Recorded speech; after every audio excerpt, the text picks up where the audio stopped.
Rubens Barichello, a loyal friend, a very good racing driver, terrific family man, and just a generally nice bloke. Hugely talented, hugely passionate, sometimes challenging. He is a hugely fascinating, nice person. Even though he's very experienced and arguably towards the end of his career, the fire is burning bright inside. I'm very honored to be racing Spa on my 300th, a track that gave me my first pole position, and it was such a feeling because it was on a Friday qualify.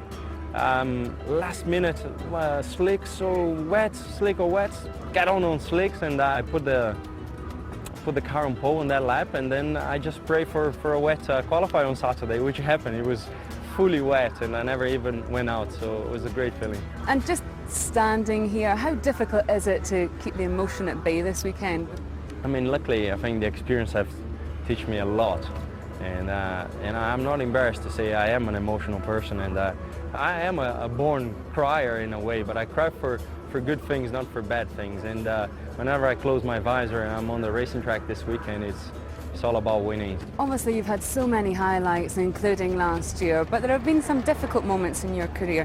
And when you were a relatively young driver, you lost your mentor. Just explain what that was like.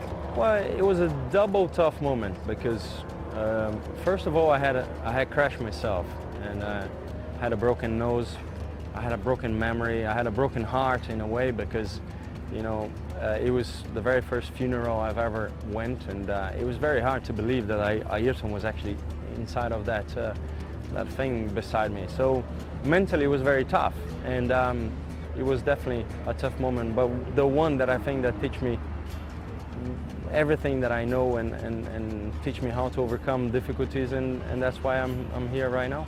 Do you have a favourite memory in your Formula One career? Not necessarily a race win, but something which stands out that you think, this is why I do it? Well, I have every day in Formula One. It's a day that it's the reason why I keep on going. But Hockenheim, it's what stands out for me. You are watching a sensational drive being completed with Rubens Barichello from Sao Paulo, Brazil, winning for Ferrari, and he's done it! Superb!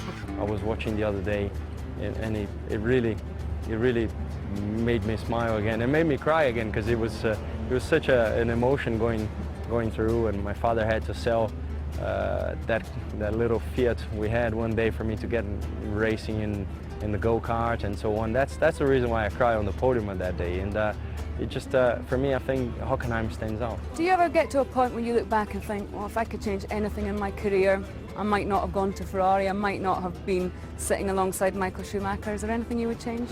No, there's nothing I would have changed in a way, because it was a big challenge to race a world champion, to race one of the best, and although it wasn't written on the contract and so on, I had to be not what I wanted to be. And I've always thought, yes, I can deal with it, because I will be always better. I will be a pin for them in a way that I'm going to work for my wins. And I think my 9 wins there, I can be proud of. And I was still thinking that I could beat Michael, even though the situation was a bit strange. And I don't have enemies. I just made friends, and I had a wonderful time there as well. And so I wouldn't go back and change, no. Just finally, Formula One at the moment seems to have a kind of revolving door. You see young drivers popping in, and then you don't know if they're ever going to come back the following year. What advice would you give to these young drivers?